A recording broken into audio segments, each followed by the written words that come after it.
And our last lesson here concerns Twitter. And it's really similar to tagging on Facebook, but how to find these tags. We'll start again with this Coconino High School video. Basically, as you go along, you're going to learn where the tags are, and then after a couple weeks, you're going to see more or less the same thing every week, and you're going to just type them in because you're going to know where this stuff is.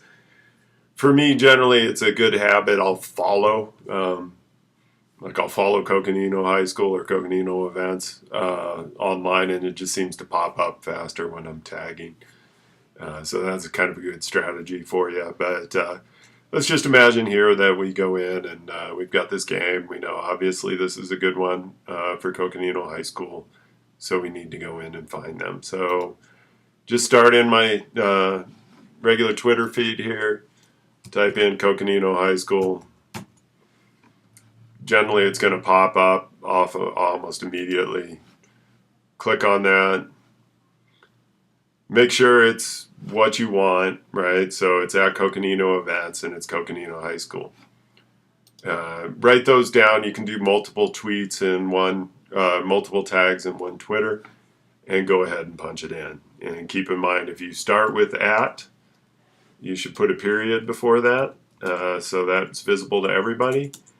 You can write your text and include that handle within your text, especially if it makes sense.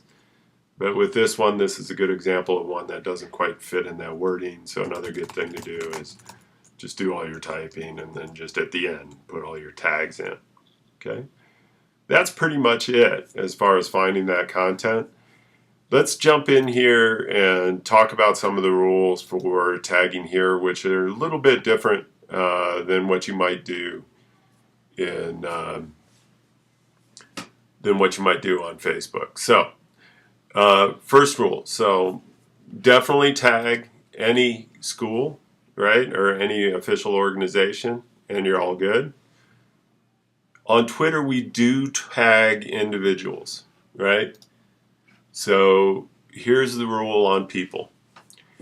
I don't put people, their individual news feeds on Facebook because when they're on Facebook, I figure there's an assumption of privacy. They don't necessarily go on to Facebook hoping the whole universe comes around and sees them. So when you include a person's tag in a Facebook post, you're telling everybody that follows you where they might find that person. Okay, and I don't think a lot of people go into Facebook thinking the whole universe is going to come looking for them. Twitter's a little bit different. Twitter's public, and I think if people are on Twitter, they're assuming the whole world's going to look at them. Okay, like Mark Gaddis here, who's the writer for one of the writers for the Sherlock series in England. But anyway, he knows, right? He wants this public. Okay. So we can definitely tag individuals. So you're going to tag at NAU basketball. You're going to tag their coach who has a Twitter feed. And then you might also tag any of the players.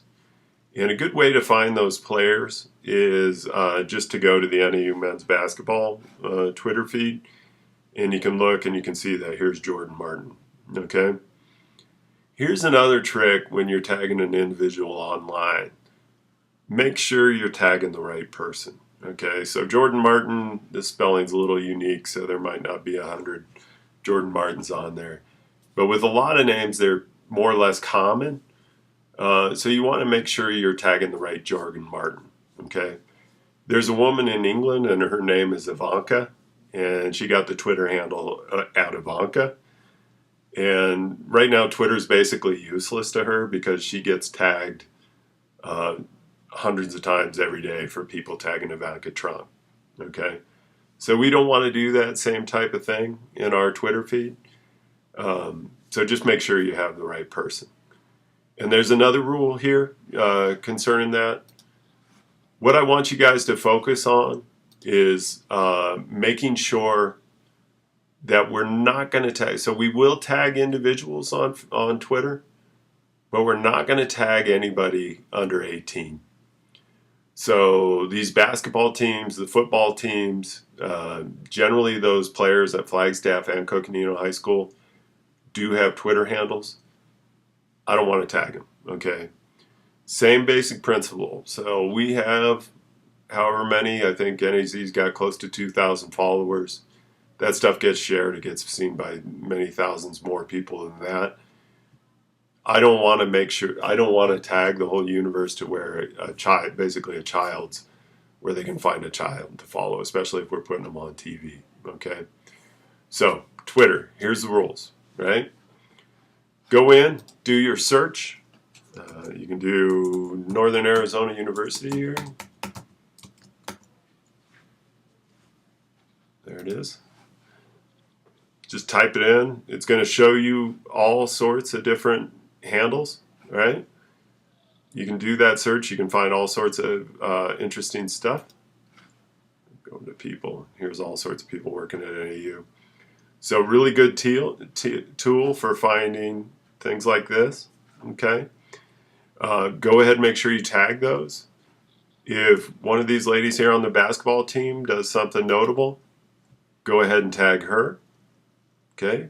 We will tag individuals and organizations equally on our Twitter feed. The only exception to that is if they're under 18. So if they're a high school athlete, we're not going to tag them. High school athlete or younger, actually.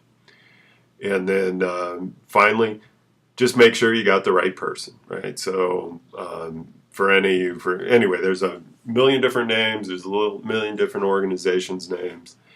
If you're not sure, just go ahead and click on that URL. Go check out that Twitter feed. Make sure you've got the Northern Arizona University women's basketball team and not the Northern Arkansas University women's basketball team. And then go ahead and tag appropriately.